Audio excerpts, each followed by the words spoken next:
B ഹൗസിൽ നിന്ന് പുറത്തിറങ്ങിയാൽ ഷാനവാസിനെ കാണണമെന്ന് പറഞ്ഞ എപ്പിസോഡ് ഇതായിരുന്നു. ആരൊക്കെയാണ് 11ാം ആഴ്ചയിൽ ഷാനവാസിനെ നോമിനേറ്റ് ചെയ്തത് എന്ന് ഷാനവാസിന് അറിയണമെന്ന് ഷാനവാസ് ആദിലയോട് പറഞ്ഞിട്ടുണ്ടായിരുന്നു.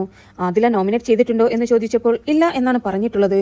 എന്നാൽ ആദില ഇത്തവണ നോമിനേറ്റ് ചെയ്തിരിക്കുന്നത് ഷാനവാസിനെയും ലക്ഷ്മിയെയുമാണ്. ഷാനവാസിനെ നോമിനേറ്റ് ചെയ്യുവാനുള്ള കാരണം പുള്ളിക്കാരൻ ഗെയിമിനെ ഗെയിമായി എടുക്കുന്നില്ല. എല്ലാ ടാസ്കുകളും വളരെ കുളമാക്കിക്കൊണ്ട് നിൽക്കുകയാണ്. സീക്രട്ട് ടാസ്ക് പോലും വളരെ ഫ്ലോപ്പ് ആക്കിയത് പുള്ളിക്കാരൻ മാത്രമാണ്. അതുപോലെ തന്നെ വളരെ ഇമേജ് കോൺഷ്യസ് ആയ ഒരു വ്യക്തിയാണ്. മറ്റുള്ളവരെല്ലാവരും പുള്ളിക്കാരനെ മേൽഷോവനിസ്റ്റ് എന്ന് വിളിക്കുന്നുണ്ട്. അത് ഞങ്ങളും പറഞ്ഞപ്പോൾ അത് വലിയ ഒരു ഇഷ്യൂ ആക്കി മാറ്റി. പുള്ളിക്കാരൻ ഇവിടെ ഒരു ഇമോഷണൽ ഗെയിമാണ് കളിക്കുന്നത്. ഞങ്ങളുടെ ഇമോഷൻ എല്ലാം വെച്ചുകൊണ്ടാണ് പുള്ളിക്കാരന്റെ ഗെയിം ഉള്ളത്.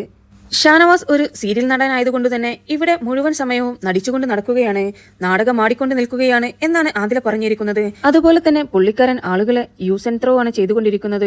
പുള്ളിക്കാരന് ആവശ്യമുള്ളപ്പോഴെല്ലാം ഞങ്ങളുടെ കൂടെ നിൽക്കും, ആവശ്യമില്ലാത്തപ്പോൾ വലിച്ചെറിയുന്ന പോലെ തന്നെയാണ്.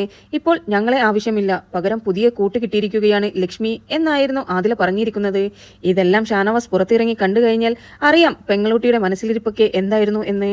പിന്നെ ലക്ഷ്മിയെ നോമിനേറ്റ് ചെയ്യുവാനുണ്ടായിരുന്ന കാരണം ഒരു പ്രിൻസിപ്പൽ റോളായിട്ടാണ് ഇവിടെ നടക്കുന്നത്. അമ്മ കളിക്കുകയാണ്, ആര്യന്റെ അമ്മയായിട്ടാണ് ഇവിടെ ഇപ്പോൾ നടിച്ചുകൊണ്ട് നിൽക്കുന്നത്. എന്ത് ചെയ്തു കഴിഞ്ഞാലും അമ്മയോട് പറയും എന്ന് പറഞ്ഞ് ഭീഷണിപ്പെടുത്തിക്കൊണ്ടിരിക്കുകയായിരുന്നു. ഇവിടെ നോമിനേറ്റ് ചെയ്യുന്നതിനെ കുറിച്ച് ആരും ഡിസ്കസ് ചെയ്യരുത് എന്ന് ബിഗ് ബോസ് തന്നെ പറഞ്ഞിട്ടുണ്ടായിരുന്നു. എന്നാൽ പുള്ളിക്കാരി ഞങ്ങളുടെ കൂടെ വന്നിരുന്ന് അതെല്ലാം ഡിസ്കസ് ചെയ്യുന്നുണ്ട്. അതുപോലെ ഒരു ഭരിക്കാൻ വരുന്ന ടൈപ്പാണ് എന്നൊക്കെയാണ് ലക്ഷ്മിയെ കുറിച്ച് ആദില പറഞ്ഞിട്ടുണ്ടായിരുന്നത്. നിങ്ങൾക്ക് ബിബിയുടെ പുതിയ അപ്ഡേറ്റ്സ് അറിയുവാൻ താല്പര്യമുണ്ടെങ്കിൽ എന്റെ ചാനൽ സബ്സ്ക്രൈബ് ചെയ്ത് സപ്പോർട്ട് ചെയ്യുക.